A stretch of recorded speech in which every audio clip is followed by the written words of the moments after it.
आप जानते हो ये शिवलिंग की पूजा कब से शुरू हुई? ऋषियों ने कहा महाराज कृपा पूर्वक हमें बताइए, हमें अपना सेवक जानकर हमें उपदेश कीजिए। तब तो सूत जी बोले हे ऋषियों, एक बहुत पुरानी बात है। पुरा कदाचिद योगिंद्र विष्णुर्विषधरासनः स्वस्वापपरया भूत्या स्वानुगैरपि संवृतः। कलावती नगर। एक बहुत पुरानी बात है। एक दिन भगवान विष्णु पुरा कदाचिद योगिंद्रो विष्णुर्विषधरासनः, एक दिन भगवान विष्णु शेष सैया पर सोए हुए थे। लक्ष्मी जी चरण दबा रही हैं और भगवान सोए। कहते हैं तभी भगवान शिव की अनंत कृपा से भगवान विष्णु की नाभि से कमल प्रकट हुआ। और जब कमल प्रकट हुआ तो भगवती उमा ने भगवान शंकर से कहा, भगवान सदाशिव से कहा, हे प्रभु, आपने भगवान विष्णु की सृष्टि तो की, पर अब सृष्टि करने वाला भी कोई चाहिए, ऐसा बनाइए जो सृष्टि करे। विष्णु भगवान तो पालन करने वाले। तो भगवान शंकर ने अपने एक अंग से तो विष्णु भगवान को प्रकट किया और फिर दूसरे अंग से, दूसरे भाग से श्री ब्रह्मा जी को प्रकट कर दिया। और कहते हैं ब्रह्मा जी ज्यों प्रकट हुए और ब्रह्मा जी उस कमल पर भगवान सदाशिव को बैठा दिया। कुछ समय बाद जब ब्रह्मा जी के नेत्र खुले तो ब्रह्मा जी ने सोचा कि मैं कौन हूं और मैं कहां हूं, ये कौन सा स्थान है। बहुत सारे प्रश्न मन में चलने लगे। तो ब्रह्मा जी ने विचार किया कि ये जो कमल है, ये कमल की नाल ये किसी पर तो होगा, इसका आश्रय कौन है? ये कमल प्रकट किस पर हुआ है जिस पर मैं बैठा हूं? इस विचार से ब्रह्मा जी ने विचार किया कि क्यों ना मैं इस कमल से नीचे उतरूं। तो कहते हैं ब्रह्मा जी ने जब कमल से नीचे उतरना शुरू किया तो उतरते उतरते जब बहुत नीचे आए तो भगवान विष्णु का दर्शन। तो भगवान विष्णु से को देखा और भगवान विष्णु ने ब्रह्मा जी को देखा। जब ब्रह्मा जी ने कहा कि आप कौन हैं? भगवान विष्णु बोले मैं भगवान हूं, ये संपूर्ण जगत का पालक हूं और मैं तुम्हारा स्वामी हूं। ब्रह्मा जी ने कहा नहीं नहीं, इस संपूर्ण जगत का स्वामी मैं ही हूं और मैं तुम्हारा भी स्वामी हूं। कहते हैं दोनों में द्वंद्व छिड़ गया। एक ने कहा कि मैं बड़ा, दूसरे ने कहा कि मैं बड़ा। द्वंद्व छिड़ गया। अब फैसला कौन करे? तो दोनों ने विचार किया कि युद्ध किया जाए, जो युद्ध में विजय होगा वही बड़ा है, वही शक्तिशाली है। कहते हैं यहाँ ब्रह्मा जी और भगवान विष्णु में युद्ध छिड़ गया। आकाश में सब देवता छा गए। देवता अब तो परेशान हो गए कि अब सृष्टि करने वाले ही लड़ रहे हैं तो सृष्टि कैसे होगी, कैसे संसार बनेगा। चित्तित देवता भगवान शिव का स्मरण करने लगे। कहते हैं धीरे धीरे युद्ध भयंकर हो गया और अब तो युद्ध को रोकना अति आवश्यक हो गया। यहाँ ब्रह्मा जी ने ब्रह्मास्त्र को प्रकट कर लिया और भगवान विष्णु ने अपने वैष्णवास्त्र को प्रकट कर लिया। दोनों ने अपनी शक्तियों को जो चलाया। अगर दोनों शक्तियां आपस में लड़ जाएं तो फिर देवता चिंतित हो गए कि कहीं कुछ अहित न हो जाए, तो क्या किया जाए। कहते हैं तभी सब देवता भगवान शंकर का स्मरण करने लगे और एकाएक ब्रह्मा और विष्णु के मध्य में एक विशाल शिवलिंग प्रकट हो गया। कहते हैं दोनों अस्त्र, ब्रह्मास्त्र और वैष्णवास्त्र, दोनों उस शिवलिंग में जाकर समा गए।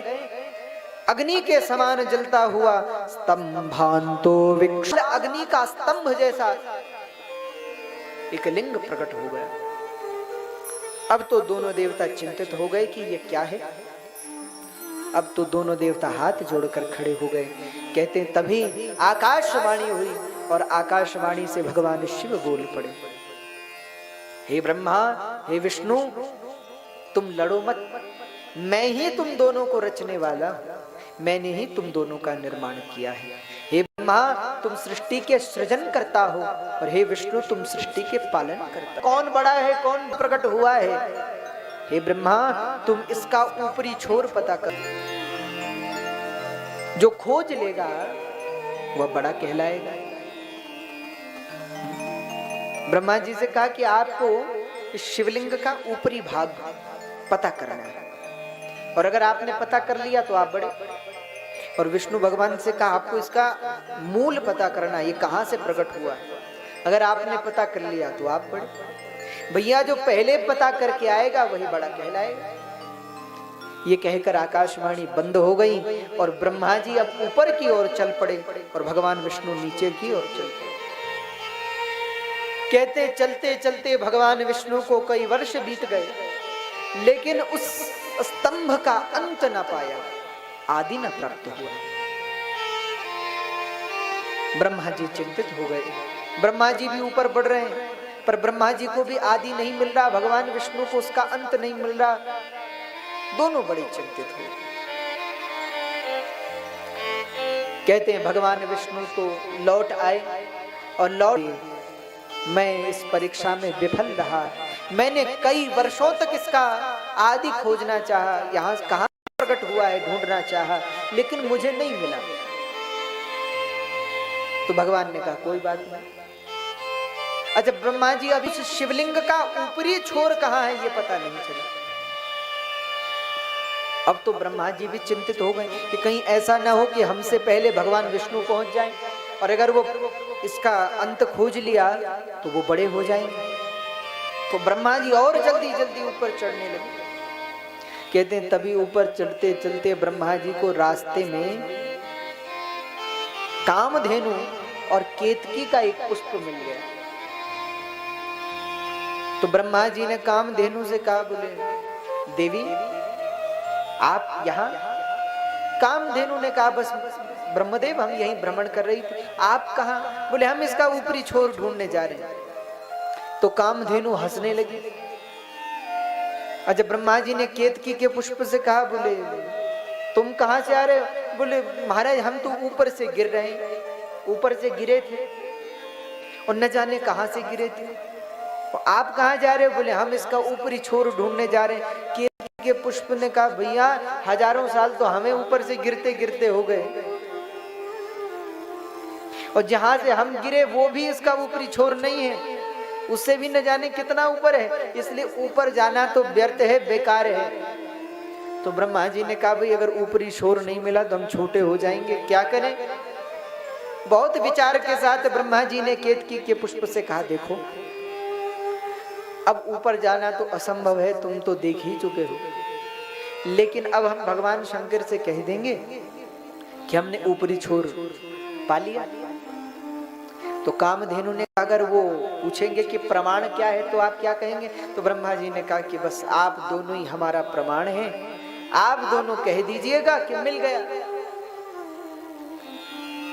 तो कामधेनु और केतकी के पुष्प ने कहा कि भैया हम तो नहीं जाएं, हम तो नहीं कहेंगे, भगवान से असत्य क्यों कहें, झूठ क्यों कहें? तो ब्रह्मा जी ने कहा कि चिंता मत करो,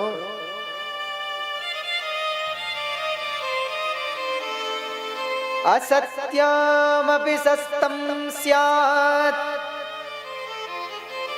आपदित्यानुशासनम्। अच्छा ब्रह्मा जी समझा रहे हैं केतकी के पुष्प को और गौ माता को। अरे बोले वैसे तो झूठ बोलना पाप है, पर संकट पड़े तो बोल देना चाहिए। हाँ असत्यमपि सत्यं स्यात् आपदित्यानुशासनम्। देखो व्यक्ति अपने लाभ के लिए क्या नहीं करता, भगवान से भी झूठ बोल देता है। ब्रह्मा जी ने बहुत समझाया और उनसे कहा चिंता मत करो, हम आपको वरदान देंगे, ऐसे ही थोड़े। कामधेनु को कहा जाओ आप सब देवताओं के द्वारा पूजित होगी, और केतकी के पुष्प को कहा कि आप भी देवताओं को अर्पित होगे, हम आपको आशीर्वाद देते हैं।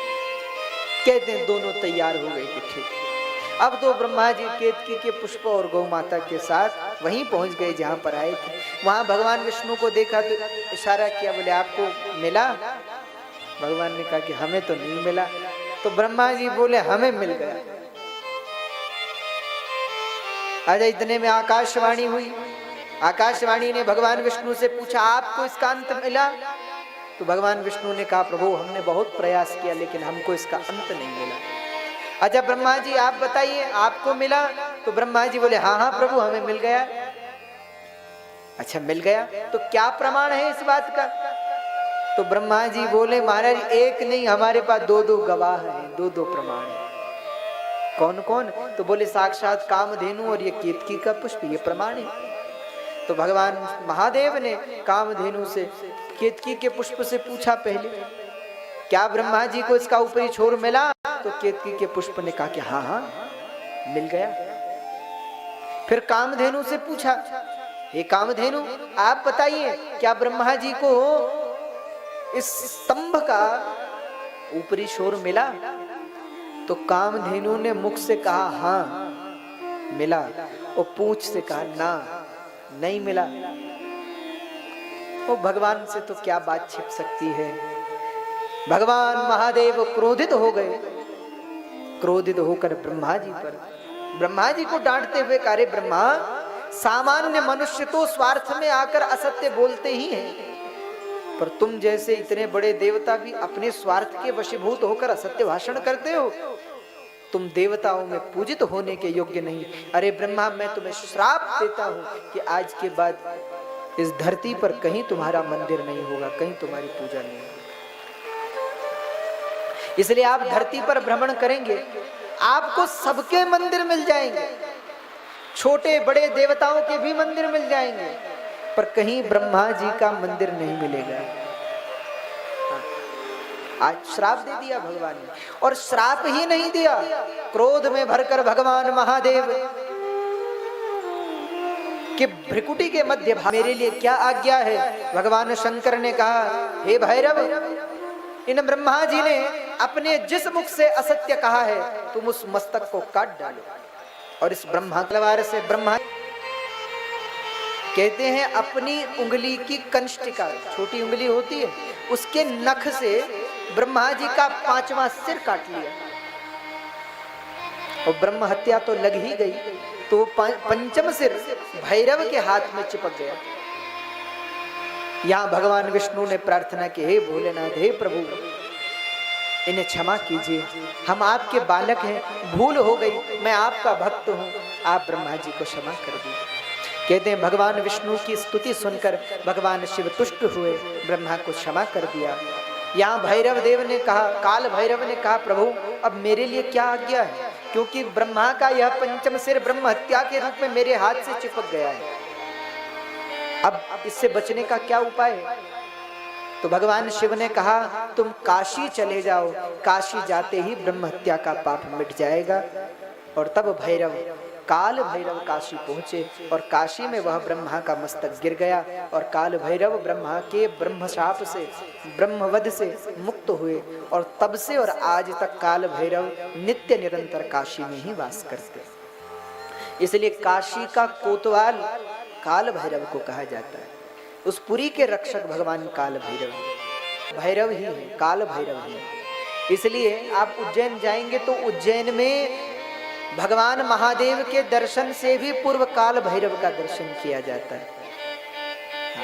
और उज्जैन तो बड़ी सुंदर स्थान है, बड़ी सुंदर जगह है, काल भैरव का दर्शन। और आप यदि कभी जाएं उज्जैन, तो उज्जैन की सबसे प्रसिद्ध है भस्म आरती। आज भी सुबह 3:30-4 बजे भगवान की भस्म से आरती होती है, चिता भस्म से। काशी के उज्जैन के पास में ही शमशान है, वहीं से ताजी भस्म आती है, शव की भस्म, और उससे भगवान का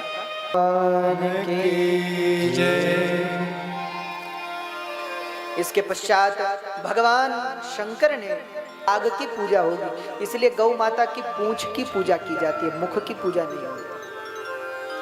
द्वितीय रूप में केतकी, अब तो केतकी के पुष्प ने भगवान से क्षमा मांगी, हे महादेव, अगर मैं आपको नहीं चढ़ूंगा तो मेरा तो जीवन बेकार हो जाएगा, जाओगे हमें चढ़ोगे नहीं। तो ऐसा केतकी को आशीर्वाद दिया। यहाँ भगवान शंकर देवताओं से और ब्रह्मा विष्णु से कहते हैं, निष्कल स्वरूप, स्तंभ स्वरूप तुम दोनों के मध्य में प्रकट हुआ, दिन में ततः पुण्यम भविष्यति मया। जिस दिन मैं तुम दोनों के मध्य में प्रकट हुआ वह दिन आज से शिवरात्रि के रूप में मनाया जाएगा। और खासकर अर्धरात्रि में मेरा पूजन करेंगे, 4 प्रहर की मेरी पूजा करेंगे और मेरा स्मरण करेंगे, व्रत करेंगे, पूजन करेंगे, वह सदा अपनी मनोकामना। तो उस दिन से और आज तक अब हम लोग शिवरात्रि मनाते हैं, शिवरात्रि का व्रत करते हैं। और शिवरात्रि में तो भगवान के 4 प्रहर की पूजा होती है रात्रि में, क्योंकि दिन में 8 प्रहर होते हैं, 4 प्रहर दिन में और 4 प्रहर रात्रि। अभी कुछ समय पहले शिवरात्रि और पूजन करना चाहिए। यहाँ सब देवताओं ने भगवान शंकर की स्तुति की, पूजा की। यहाँ ब्रह्मा जी भगवान की और भगवान विष्णु